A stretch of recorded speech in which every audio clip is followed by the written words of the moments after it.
సంగారెడ్డి జిల్లా హత్నూర మండలం తురకల ఖానాపూర్ గ్రామ సమీపంలో దారుణం జరిగింది.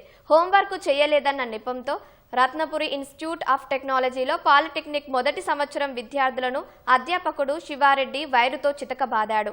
దెబ్బలకు తాళలేక కేకలు పెట్టినా వదలకుండా బూతులు తిడుతూ కొట్టాడని విద్యార్థులు వాపోయారు. గాయాల పాలైన 15 మంది విద్యార్థులు ఆసుపత్రిలో చికిత్స పొందుతున్నారు. రక్తం వచ్చేలా కొట్టడం సరికాదని విద్యార్థుల తల్లిదండ్రులు ఆవేదన వ్యక్తం చేస్తున్నారు.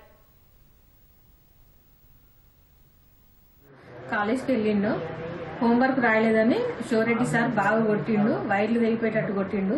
లక్షలు పెట్టి చదివిపిస్తున్నాము, కనీసం ఎందుకు కొట్టినావు సార్ అంటే ఏం చేసుకుంటావో చేసుకో అన్నాడు.